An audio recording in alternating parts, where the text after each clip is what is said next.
기독교 2000년 역사를 보면 악한 마귀가 예수님의 부활과 구원을 없애기 위해서 수많은 공작과 함정을 파놓고 우리들을 공격했어요. 사람들은 누구의 말에 껌뻑 죽냐 하면 전문가, 유명한 사람, 머리 좋은 사람, 그리고 권력 있는 사람들이 말하면 신빙성이 있어 보여요.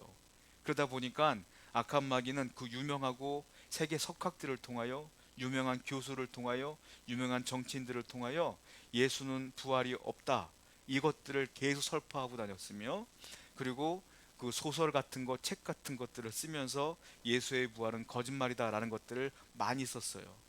저는 신학교 시절 때 내가 믿음이 있지만 믿지 않는 사람들을 그 심정을 알기 위해서 예수님의 부활을 부정하는 책들을 많이 읽었어요, 일부러. 왜냐면 믿음 견고하기 때문에. 믿음이 견고하지 않은 분들이 그런 책들을 읽으면 믿음이 없어져요.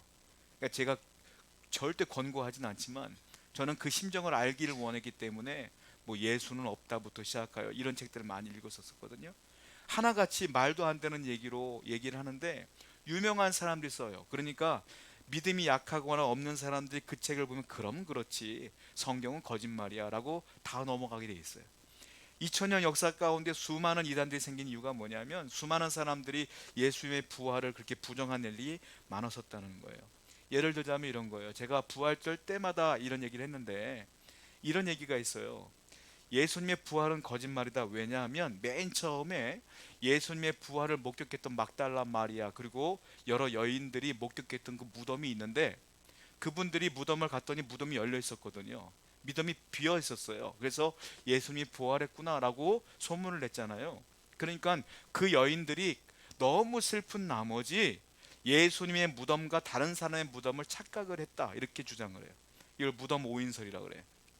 그러니까 예수님의 무덤은 분명히 봉인되어 있는데 무덤 문이 돌이 열려 있었다는 건 무덤을 착각한 것이다 라고 얘기했더니 믿음이 없는 사람들은 그 말이 정말로 논리적이거든. 그러니까 거기에 홀딱 넘어가는 거야. 예수의 부활은 거짓말이다 라고 주장을 했다는 거죠. 또 하나의 주장이 있는데 그것은 예수님의 제자들이, 이것이 그들이 가장 주장을 많이 하는 것 중에 하나예요. 예수님의 제자들이 예수님이 매일 설교할 때에 내가 3일 만에 부활한다라고 했기 때문에 이것을 사실인 양 만들기 위해서 몰래 무덤을 파고 예수님의 시체를 빼서 숨겼다, 그래놓고 그 제자들이 예수님 부활했다라고 헛소문을 펴뜨린 것이다 라고 얘기해요. 이거를 시체 도난설이라고 그래요.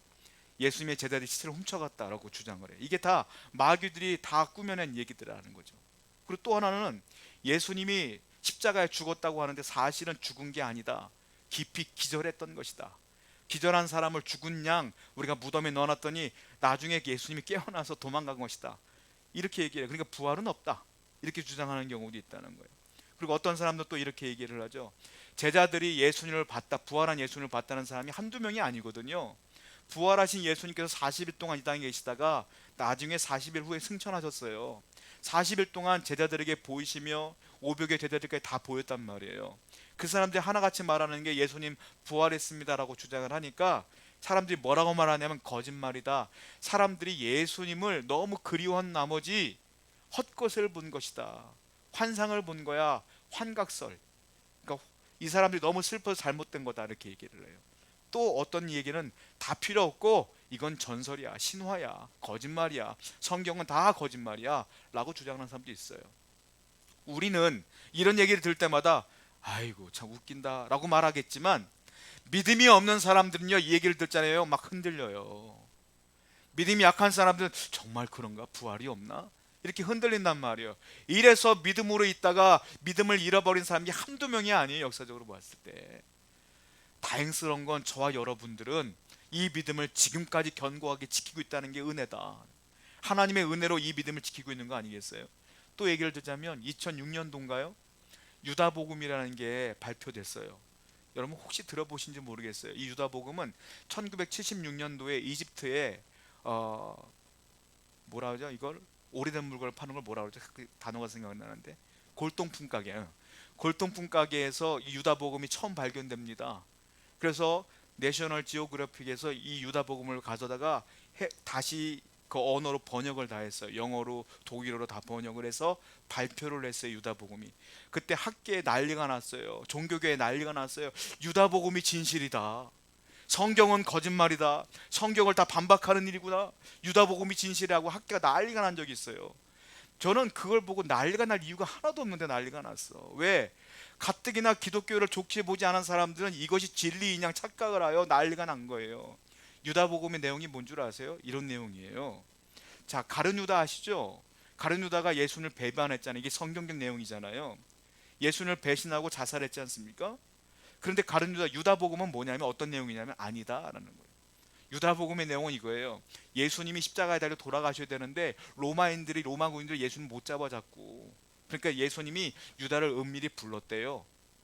유다야, 내가 십자가에 죽어야 이 구원 사역을 완성할 수 있는데, 야, 이 로마인들이 날 못 잡는다. 네가 그러니까 나를 좀 팔아라, 배신해다오라고 은밀하게 부탁을 했다는 거예요, 예수님이.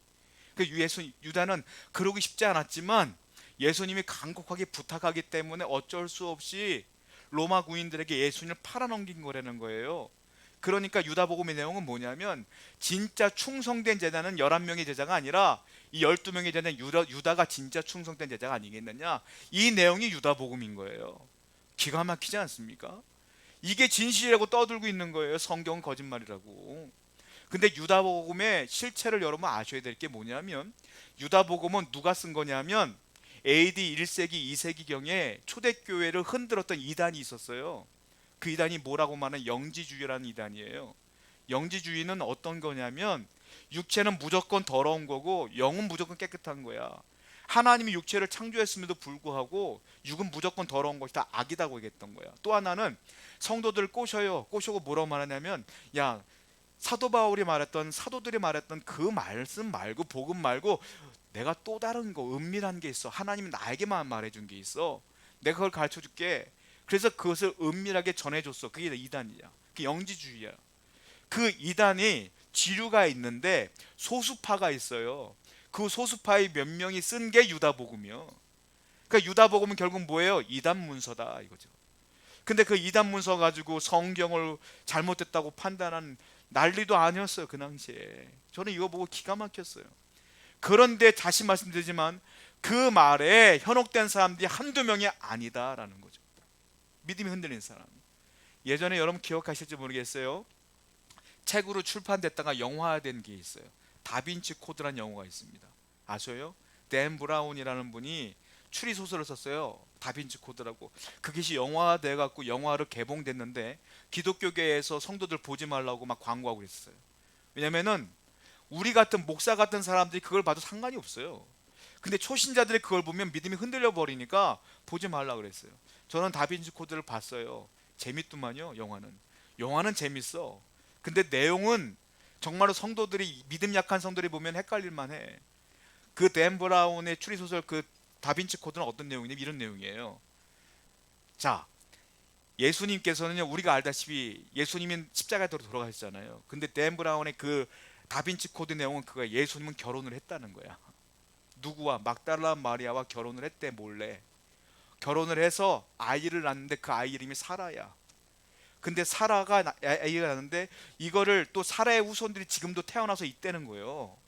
근데 이 사실을 교회 유력한 사람들만 알고 비밀로 지키는데 여러 명들이 이걸 알고 있는 사람들이 있다는 거예요. 그래서 옛날에 천주교가 마녀 사냥을 했잖아요.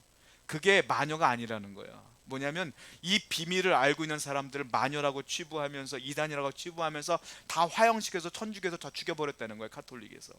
그래서 이 비밀을 지금까지 지켜왔다. 그래서 이 비밀을 지키는 기사단이 있는데 그 중에 한 사람이 누구냐? 레오나르도 다빈치다라는 거예요. 그 다빈치가 그림을 그릴 때 이 단서가 될 만한, 단초가 될 만한 그 코드들을 그림에다 입력해 놨기 때문에 그 코드를 발견하면 이 진실을 발견할 수 있다. 이게 이 소설의 내용이요, 이게 영화의 내용이니까 우리가 볼 때는 황당무계하지만 믿음이 약한 사람들이 볼 때는 정말로 그럴싸하거든. 그러니까 보지 못하게 한 거예요, 교회에서. 여러분, 2000년 역사 가운데 이렇게 교묘하게 예수님의 부활 사건을 위장하려고 하는 거, 없애려고 하는 사탄의 세력들이 이렇게 많았음에도 불구하고 교회는 지금까지 유지되고 있으며 성경은 진리라고 여겨지고 있으며 성도들은 지금도 부흥하고 있음을 우린 믿어야 된다. 왜냐? 이게 진리이기 때문에 그래요. 이단들은요, 수많은 이단들은 태어났다가 사라져요. 교주가 있다가 없어지면 사라지는 게 이단이야. 그런데 기독교는 2000년 역사 가운데 사라진 적이 없어. 계속 부흥하며 계속 승승장구했다. 왜? 이게 진리이기 때문에 그래요. 하나님이 역사하기 때문에 그렇다. 그러므로 성경을 왜곡하거나 성경이 아닌 것을 얘기하는 것에 여러분들이 현혹돼서는 절대로 안 된다라는 거죠. 자, 성경을 보겠습니다. 로마서 1장 4절 말씀 볼까요? 읽어보겠습니다. 시작. 성결의 영으로는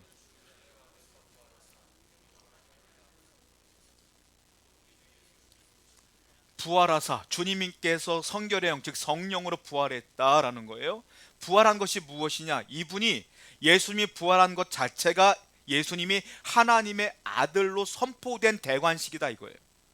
그러니까 예수님이 부활하지 않았으면 하나님의 아들이라고 인정할 만한 것들이 없지만, 예수님이 부활했기 때문에 하나님의 아들인 것이 이제 인정된 것이다라고 로마서에 성경이 써 있는 거예요. 그러니까 우리가 부활이 중요해요, 안 중요해요? 굉장히 중요한 겁니다. 예수님이 부활하지 않았으면 하나님의 아들로 인정될 수가 없는 거예요. 여러분, 기독교가 왜 진리이냐면, 이단들은요, 교주가 죽으면 사라지잖아요. 그런데 예수님의 제자들을 보세요. 제가 지난 금요일 날 예수님의 제자 12명이 다 순교했다고 설명한 적이 있는데, 예수님의 제자가 다 복음을 전하다가 다 순교했어요. 그런데 예수님의 제자들과 순교할 만한 사람들입니까? 아니에요. 예수님이 붙잡혔을 때에 베드로 같은 경우는 다 굴기 전에 3번이나 부인했어. 그리고요, 예수님이 붙잡혀갈 때 베드로는 좀 나은 편이야. 재판받을 때 멀리서 지켜봤거든, 요한과 베드로는. 그리고 십자가에 달려 돌아가실 때는요, 베드로는 없었고 요한만 그 밑에 있었어. 나머지 제자들은 예수님 붙잡힌과 동시에 다 도망갔어요, 살라고. 그랬는데 예수님이 죽었어. 돌아가시고 부활했단 말이에요. 그런데 한마디로 말하면 사람들이 말할 때 교주가 죽은 거야, 예수님. 한마디로 죽었으면 그 종교가 없어져야지. 그런데 살아있을 때는 제자들이요, 예수님 때문에 도망가던 그 사람들이 죽은 뒤에 오히려 당신들의 목숨을 바쳐 순교를 해? 이런 종교가 어디 있습니까? 그 말은 무슨 말이겠어요? 예수님 부활했은 것이 분명한 것이며 그들과 성령으로 함께한 것이 분명하다는 사실 아니겠어요? 그러니까 제자들이 순교한 것 자체가 예수님은 진리란 사실인 거예요. 모든 이단들은 교주가 없어지면 없어지거든, 종교가. 근데 기독교는 주님이 돌아가셨음에도 불구하고 오히려 2000년 동안 명목이 이어졌다는 것은 하나님의 역사가 분명히 있다라는 거 아니겠습니까? 그러니까 우리는 분명히 이 부활을 믿어야 된다는 거예요. 여러분, 예전에 제가 중고등학교 때 교회에서 수련회를 가면, 옛날에는 왜 그랬는지 모르겠어요. 지금 생각해보면 저는 정말로 목사님들이 왜 그랬는가 몰라. 왜냐하면 수련회 가면 담력 훈련이라는 게 있었고, 여러분 예전에 집회하면 은혜 받으면 그냥 그것을 끝나야지. 집회한 다음에 꼭 담력 훈련이라는 게 있어. 그 담력 훈련이 꼭 뭐냐면은, 저는 시골에 교회에 있었잖아요. 무덤이 있건 동네에 산에 무덤이 있어. 무덤을 갔다 오랬고, 아니 은혜 받고 왜 무덤을 갔다 와? 그런 게 꼭 있었어 옛날에. 그러면 은혜 받은 거 다 까먹고 와. 무덤 갔다 오고 무서워갖고. 대한민국의 무덤은 다 산에 있어요. 밤에 가면 얼마나 무서운지 몰라. 낮에 가도 혼자 산에 가다가 무덤을 발견하면 으스스하잖아요. 왜? 그쵸? 근데 미국 무덤은 달라요. 미국 무덤은 마을 한가운데 있어요. 산에 없어, 미국 무덤은. 제가 이제 미국에 아는 지인이 있는데 가끔 통화하다가 그런 얘기를 해요. 그분이 그런 얘기를 하더라고요. 야, 미국은 교회 앞에 무덤이 있다? 이렇게 얘기를 해요. 그분이 말하는 게 그거예요. 왜냐하면 미국 같은 경우는 청교도들이 세운 나라 아닙니까? 영국에서 핍박받았던 청교도들이 메이플라워를 타고 미국에 정착을 하며 교회를 세우면서 신앙으로 만들어진 국가가 미국이에요. 그러다 보니까 미국 교회가 세워졌는데 교회를 섬기던 성도들이 있을 거 아니에요. 연세가 지금 돌아가시잖아요. 그러면 그 교회 뒷마당에다가 땅을 파고 그분들을 묻었다는 거예요. 그러니까 그분들이 한 명, 2명 늘다 보니까 교회 뒷마당은 다 무덤이 되는 거예요. 그러다 보니까 오래된 무덤 같은 경우는 교회 옆에, 교회 뒤에 이렇게 무덤이 있는 경우가 많대요. 그러니까 이분이 저거 통화했던 그분이 교회를 가는데 자기가 섬겼던 교회 뒤에도 무덤이 있대요. 근데 갈 때마다 은혜 받는데, 왜냐면 무덤 앞을 지나갈 때마다, 야, 이분들이 몇백 년 전에 이렇게 교회를 섬겼지, 이분들이 몇십 년 전에 그렇게 교회를 섬겼던 분이지, 그리고 하늘나라 가셨구나 라는 은혜를 받고 예배를 드리고 온대요. 본인은 대한민국의 무덤은 산에 있어서 무서워. 근데 미국 무덤은 은혜를 받는데 무덤은 똑같아. 반응은 달라. 그렇죠? 무덤은 하나인데 결과는 달라. 제가 이 얘기를 왜 하냐면 성경 본문이 그래요. 오늘 무덤이 있는데, 예수님의 무덤이 있는데, 어떤 사람은 이 무덤을 보고 벌벌 떨고요, 어떤 사람은 예수님 무덤 때문에 평안을 얻고 돌아가요. 자, 어떤 차이냐, 그것을 오늘 본문을 통해 살펴보려고 그래요. 자, 본문 말씀 아까 읽은 마태복음 27장 우리 55절부터 66절까지를 좀 길지만 쭉 한번 읽어보겠습니다. 시작. 예수를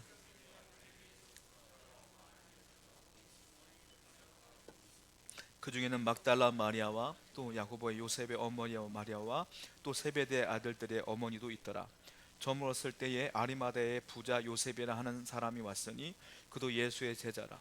빌라도에게 가서 예수의 시체를 달라 하니 이에 빌라도가 내주라 명령하거늘 요셉의 시체를 가져다가 깨끗한 세마포로 싸서 바위 속에 판 자기 새 무덤에 넣고 큰 돌을 굴려 무덤 문에 놓고 가니 거기 막달라 마리아와 다른 마리아가 무덤을 향하여 앉았더라. 그 이튿날은 준비일 다음 날이라. 대제사장들과 바리새인들이 함께 빌라도에게 모여 이르되 주여, 저 속이던 자가 살아있을 때에 말하되 내가 사흘 후에 다시 살아나리라 한 것을 우리가 기억하노니 그러므로 명령하여 그 무덤을 사흘까지 굳게 지키게 하소서. 그의 제자들이 와서 시체를 도둑질하여 가고 백성에게 말하되 살아났다 하면 후에 속임이 전보다 더 클까 하나이다 하니 빌라도가 이르되 너에게 경비병이 있으니 가서 굳게 지키고 하는거늘 그들이 경비병과 함께 가서 돌을 임봉하고 무덤을 굳게 지키니라. 자, 여기 보면 성경을 찾아 놓으시면 편할 것 같아요. 왜냐면 다 띄우는 게 아니기 때문에. 성경 보면 여기 57절을 보면 저물었을 때에 아리마다의 부자 요셉이라는 사람이 왔다 이렇게 써 있어요. 저물었다는 게 무슨 뜻이냐면 예수님께서 언제 돌아가셨느냐, 금요일 오후 3시에 돌아가셨어요. 자, 저물었다는 건 3시 돌아가신 후에, 그리고 날이 저물었다는 뜻이에요. 우리나라는 해가 뜨면 하루가 시작되죠, 아침에. 그죠? 유대인은 달라요. 해가 지면 하루가 시작되는 거예요. 이게 하루가 달라. 24시간 재는 게. 유대인들이 이제 하루가 금요일 오후 3시에 돌아가시고 저물었다는 건 원래 안식일이 언제예요? 토요일이 안식일이에요, 유대인들은. 그러니까 금요일 날 3시에 돌아가시고 날이 저물었으니까 이제 안식일이 시작된 거죠. 왜냐하면 예수님은 안식 후 첫날 부활했기 때문에 주일날 부활한 거죠. 그러니까 자, 저물었다는 건 날이 저물은 거예요. 그래서 돌아가시자마자 약 3시간 뒤에 아리마대 요셉이 빌라도에게 갑니다. 그리고 시체를 달라, 내가 내 무덤에 예수님을 장세 지내겠다 이렇게 얘기를 해요. 그랬는데 자, 55절을 보시게 되면 누가 있었냐면 많은 여자가 거기 있어 멀리서 바라보고 있었다 써 있어요. 여기 보면 막달라 마리아 이 사람이 다 포함된 거예요. 뭘 보고 있었냐면 아리마대 요셉이 무덤에 자기 예수님의 시체를 받고 가는 것을 다 봤다 이거예요. 그래서 안식 후 첫날에 막달라 마리아가 무덤을 정확히 알 수 있었던 거예요. 지금 이 모든 걸 다 보고 있었다라는 거죠. 자, 아리마대 요셉은 부자였어요. 부자였기 때문에 자기 무덤을 미리 좋은 땅에 샀어요. 그리고 그 바위를 미리 판 거야. 이스라엘의 무덤은 한 사람이 들어가지 않습니다. 자기가 무덤을 사면 가족이 거기 다 들어가요. 아버지가 들어가고 딸이 들어가고 후손도 다 들어가. 무덤이 굉장히 커요. 그러니까 오래된 무덤 같은 경우는요, 거기 문을 딱 열면 이미 시체가 썩어 있는 시체가 있어. 그런데 아리마대 요셉은 자기가 미리 죽을 걸 예배해서 무덤을 산 거야. 한마디로 새 무덤이야. 여기는 예수님이 이 새 무덤에 아무 시체도 없는 곳에 장사 지내게 되는 거예요. 그래서 아리마대 요셉이 이 귀한 일을 하는 겁니다. 이 깨끗한 무덤에 아리마대 요셉이 자기의 물질로 다 무덤을 사서 예수님을 장사 지내게 되는 것이죠. 자, 거기에 무덤을 예수님께서 거기에 앉게 되는 거예요. 근데 문제가 있어요. 자, 63절을 볼까요? 본문 63절 시작. 주여,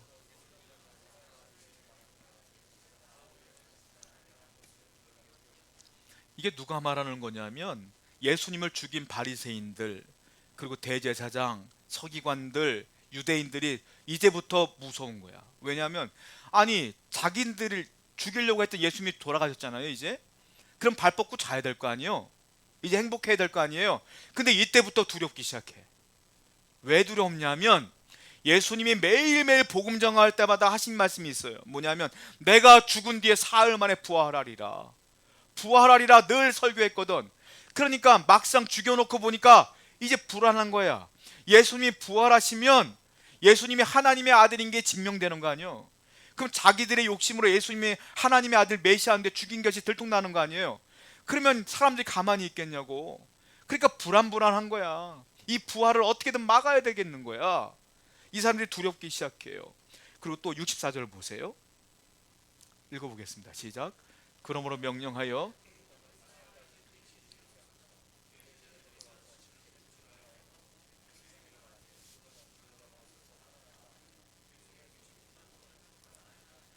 자, 이 예수님을 죽인 사람들은 예수님의 부활을 믿지 않았어요.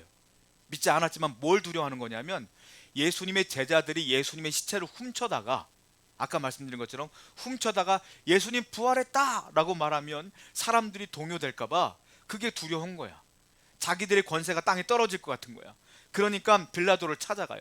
찾아가서 말하는 게 뭐냐면은 이런 일이 벌어질 것 같아요. 제자들 시체를 훔쳐가면 큰일 납니다. 당신에게도 힘들어요. 그러니까 군인들을 그 무덤에 24시간 동안 3일만 지키게 해주십시오. 빌라도도 듣고 보니까 그럴싸하거든. 그러니까 빌라도가 그래? 알았어. 그리고 군사를 보내요. 그래서 예수님의 무덤을 봉인합니다. 돌로 딱 막아요. 큰 돌로. 요만한 돌이 아니에요. 무덤 입구를 거대한 바위로 사람들로 인해 막아버리고 그 양쪽에 그 창을 들고 칼을 든 로마 군인들이 지키는 거예요. 아무도 못 들어오게 24시간 동안 시체를 못 훔쳐가는 거지. 이제 그런 사건이 벌어지는 거예요. 이제 이 사람들은요 3일 동안 잠을 못 자. 무서운 거야. 이게 예수님 진짜 부활해버리면 큰일 나거든. 소문나면 큰일 나거든. 그러니까 이 사람들이 안절부절하는 모습이에요.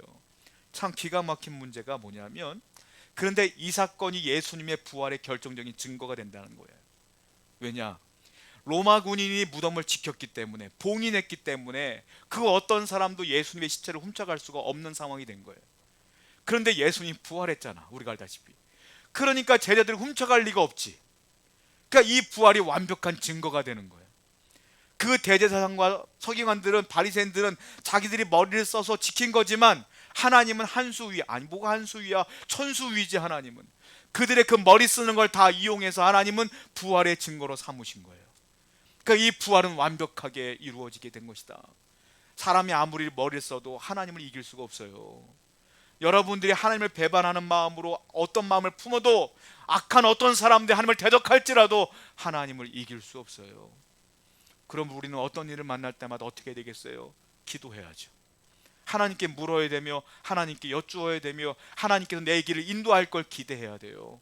하나님이 인도하시면 그 어떤 것도 이길 수가 없기 때문에 그렇습니다. 그러니까 성도의 특권은 기도가 아니겠어요? 자, 그래서 지금 상황은 무덤을 막고 있는 상황이 된 것이다 라는 거예요.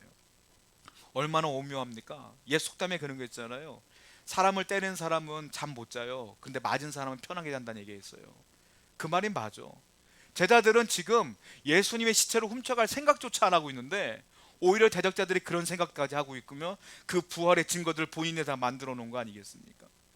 그런데 중요한 게 있어요. 그들이 이 3일 동안 불안해하는 건 두려움도 아니야. 예수님을 죽인 그 사람들은, 예수님을 대적한 그 사람들은 진짜 두려움이 기다리고 있어요. 뭐겠어요? 하나님의 심판 날이 기다리고 있어. 예수님을 대적하잖아요.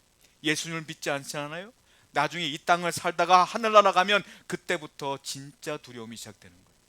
심판 날이 있어요. 그들은 그걸 모르고 있어요. 여러분, 하나님을 믿지 않으면 지금 내가 어떤 삶을 살아도 그건 평안이 아니에요. 여러분들은 예수 그리스도를 믿기 때문에 저 천국을 향하여 달려나가는 기쁨의 길로 가지만, 하나님을 알지 못하는 사람을 잘 된다고 해서 승승장구한다고 해서 부러워할 필요 하나도 없어요. 여러분들, 아무리 빠른 기차를 타고 해서 돈 비싼 비행기를 타고 해서 부러워할 거 하나도 없는 거예요. 그 비행기가 어디로 가냐가 중요하지. 그 기차가 어디로 가냐가 중요한 거지. 그 비행기가 하와이로 가느냐 아니면 정말로 가지 말아야 될 곳으로 가느냐가 중요한 거 아니겠어요? 사람들은 성공한 게 중요한 게 아니에요. 그 사람들이 어디로 가냐가 중요하지. 하나님을 대적하는 사람은 결국 어디로 가요? 지옥불로 가는 거예요. 그러니까 이 사람들은 그 두려움은 기억도 못하고 생각지도 못하고 3일 동안의 불안 가운데 살고 있는 거 아니겠어요? 그런데 반대 사람이 나와요. 반대 사람. 예수님의 무덤을 보고 두려워하지 않으면 오직 평안함을 누리는 사람이 나와요. 성경을 보겠습니다. 28장 1절부터 10절까지입니다. 한번 읽어보겠습니다. 시작. 안식일이 다 지나고 안식 후 첫날이 되려는 새벽에 막달라 마리아와 다른 마리아가 무덤을 보려고 갔더니 큰 지진이 나며 주의 천사가 하늘로부터 내려와 돌을 굴려내고 그 위에 앉았는데 그 형상이 번개 같고 그 옷은 눈같이 희건을 지키던 자들이 그를 무서워하며 떨며 죽은 사람과 같이 되었더라. 천사가 여자들에게 말하여 이르되 너희는 무서워하지 말라. 십자가에 못 박히신 예수를 너희가 찾는 줄을 내가 아노라. 그가 여기 계시지 않고 그가 말씀하시던 대로 살아나셨느니라. 와서 그가 누우셨던 곳을 보라. 또 빨리 가서 그의 제자들에게 이르되 그가 죽은 자 가운데서 살아나셨고 너희보다 먼저 갈릴리로 가시나니 거기서 너희가 배우리라 하라. 보라, 내가 너희에게 일렀으니라 하거늘. 그 여자들이 무서움과 큰 기쁨으로 빨리 무덤을 떠나 제자들에게 알리려고 다름질할새 예수께서 그들을 만나 이르시되 평안하냐 하시거늘. 여자들이 나아가 그 발을 붙잡고 경배하니 무서워하지 말라. 가서 내 형제들에게 갈릴리로 가라. 거기서 나를 보리라 하시니라. 아멘. 우리가 흔히 우리는 뭐 다 대부분 알겠지만 제가 대화해 보니까 어떤 분들은 좀 잘못 알고 있는 것 중에 하나가 예수님이 부활하실 때 아무도 모르게 은밀하게 부활했다고 생각하시는 분들이 있어요. 그래서 그 막달라 마리아와 그 여자들만 예수님의 부활을 나중에 봤다 이렇게 보는 경우가 있는데 은밀하게 부활하지 않았어요, 예수님. 자, 성경 보시면 2절에 뭐라고 썼습니까? 큰 지진이 나며, 큰 지진이 나며, 그리고 주의 천사가 하늘로부터 내려왔어요, 그 무덤에. 그리고 그 천사가 어떤 사람이냐면 그 형상이 번개 같고 그 옷은 눈같이 희건을. 한마디로 사람의 형상이 아니야. 천사가 내려왔고 땅이 진동했고 한마디로 스펙터클하게 일어난 거야. 경천동지하게 막 부활이 일어난 거야. 그러니까 어떤 일이 벌어졌어요? 4절 보니까 지키던 자들, 아까 지켰다 그랬잖아요, 로마인들이. 지키던 자들이 그를 무서워하며 떨며 죽은 사람과 같이 되었더라. 그냥 정신이 멍해진 거야. 엄청나게 부활 사건이 벌어진 거예요. 은밀하게 아무도 모르게 부활한 게 아니라 주님께서는 다 보도록 부활하신 거다라는 거예요. 그러니까 많은 사람들이 한두 명 목격한 게 아니에요, 이 부활을. 그렇게 역사하며 주님께서 일어났다. 자, 2절과 3절 한번 읽어볼게요. 본문 시작. 큰 지진이 나며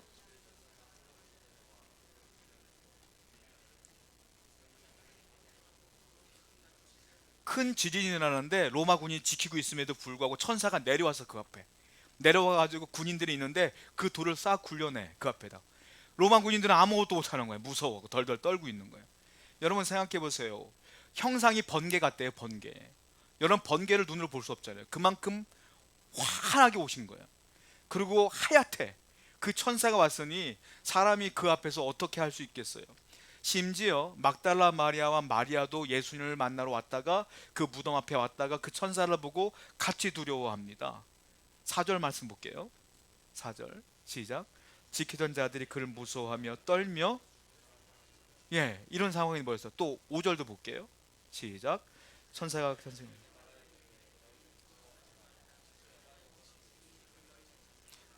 여자들에게 천사가 말하는 거예요. 무서워하지 말아라. 무섭겠죠. 근데 무서워하지 말아라 그랬더니 그 말을 듣고 여자들이 아, 주님께서 부활했나 보다 라는 생각으로 무서움이 사라지기 시작해요. 6절 말씀 볼게요. 6절입니다. 시작. 그가 여기 계시지 않고,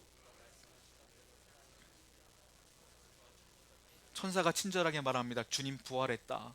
자, 주님 누워있던 이 무덤 안으로 들어와 봐라. 그리고 여길 봐라. 여기 계시지 않지? 그러니까 천사의 말을 듣고 여자들이 봤더니 정말로 예수님이 안 계신 거예요. 그리고 부활을 깨닫게 된 것이죠. 너무 기쁘게 돼요. 천사가 얘기해요. 너희들은 빨리 이 부활의 소식을 알려라. 그리고 여자들이 기뻐하며 달려나가요. 8절입니다. 시작. 그 여자들이 무서움과, 자, 기쁨이 있어요. 부활했구나. 그런데 그 앞에 뭐도 있어요? 무서움도 있어. 아직 무서움과 기쁨이 공존하는 상태인 거예요. 여러분, 우리의 삶과 똑같아. 우리가 예수 그리스도를 믿음으로 구원받은 것에 감사하잖아요. 기뻐하잖아요. 근데 우리 두 발은 이 땅에 살고 있어. 이 땅을 살다 보면 아직도 두려움이 있고 걱정이 있고 불안함이 있지. 이 여자들과 똑같은 거예요. 믿음은 있지만, 부활도 알지만 아직도 무서운 거야. 아직도 두려운 거야. 천사가 말했지만, 믿지만 아직도 두려워. 그게 이 땅을 살아가는 우리와 똑같은 모습이다.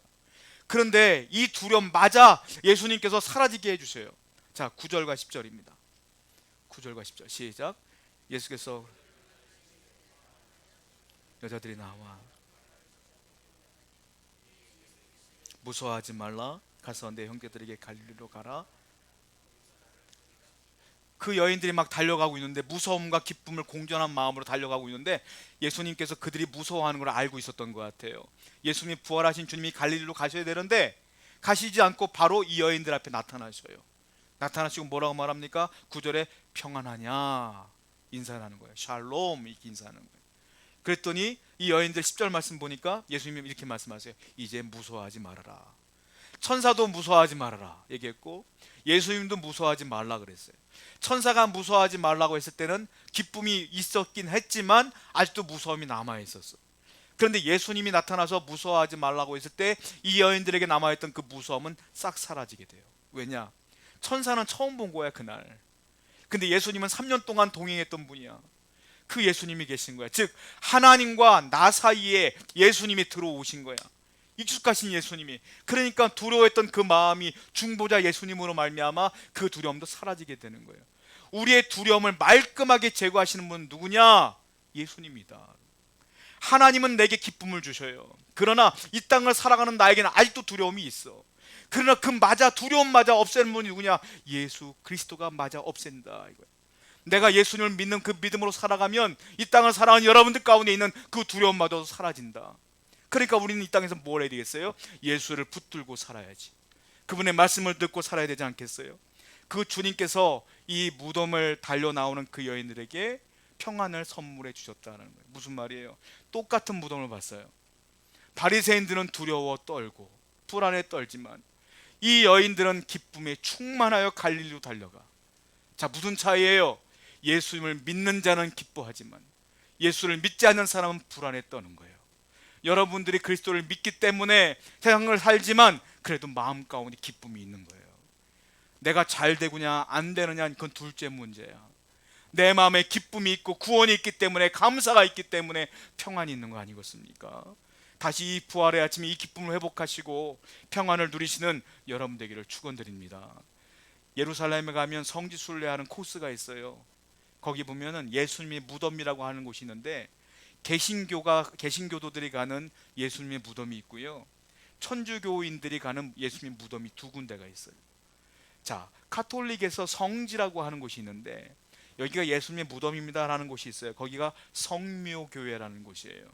거길 가면은 화려하게 장식되어 있어요. 아주 전설이 있는데 헬레나라고 하는 그 우리가 콘스탄티누스 황제의 어머니는 헬레나가 예수님의 그 십자가를 거기서 발견했대요. 그러니까 거룩한 곳이고 예수님의 무덤이 거기에 있었다라고 해서 거기 교회를 세웠어요. 그게 성묘교회예요. 그런데 이 헬레나가 예수님의 십자가를 발견했다는 것 자체가 근거가 없어요. 역사적 사실이 아니고 그냥 구전으로 흘러온 이야기야. 그러니까 이게 신빙성이 없어. 그리고 고고학자들이 그러는데 이 성묘교회가 있는 그 장소가 예수님이 어디서 돌아가셨냐면 골고다 언덕에서 돌아가셨잖아요. 그 골고다 언덕이 아니면 예루살렘 바깥에 있는 곳이란 말이에요. 근데 이 성묘교회는 예루살렘 안에 있어. 그러니까 이게 골고다 언덕과 상관이 없는 곳이다. 그러니까 고고학자들은 신빙성이 없다, 여기가 예수님 무덤이 아닐 거야 라고 얘기하는 경우가 많아요. 그런데도 그 카톨릭은 거기가 성지라 늘 거기를 통과해서 가요 사람들이. 그런데 기독교, 우리 개신교가 말하는 예수님의 무덤은 정원 무덤이라는 곳이 있어요. 거기는 어디냐면 예루살렘 바깥에 있어. 일단 거긴 맞아, 골고다 언덕처럼. 그리고 또 하나, 멀리서 보면 그 정원 무덤이라는 것의 지형 자체가 해골 모양으로 하고 있어요. 골고다가 뜻이 뭡니까? 해골이라는 뜻이에요. 그 왜 해골이라는 뜻이냐면 지형이 해골처럼 생겼기 때문에 해골이야. 그러니까 이 정원 무덤이 해골처럼 생겼기 때문에 여기가 골고다 언덕이 아니었겠느냐 이렇게 얘기를 해요. 그러니까 성묘교회보다는 정원 무덤이 조금 더 예수님의 무덤과 가깝다 이렇게 주장을 하지만 이것도 100% 확신할 수는 없죠. 사실은 예수님의 무덤이 어딘지는 잘 모르죠 우리는. 자, 제가 이 얘기를 왜 하냐, 여러분 무덤이 성묘교회냐 정원 무덤이냐 중요하지 않아. 왜? 예수님은 이미 그 무덤에 안 계셔. 안 계시는 무덤이 뭘 중요해요? 예수님 무덤에 계시지 않아. 어디 계셔요? 하늘에 계셔. 승천하셨어. 그리고 어디 계세요? 성령이 나와 함께 내 안에 내주하셔요. 그러니까 무덤이 어디 있냐는 중요하지 않아. 뭐가 중요해요? 예수님은 부활했습니다. 이걸 믿는 게 중요한 거예요.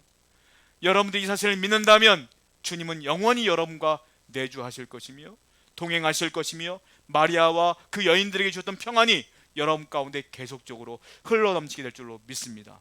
오늘도 이 은혜를 누리며 살아가는 여러분 되기를 축원드립니다. 함께 기도하겠습니다.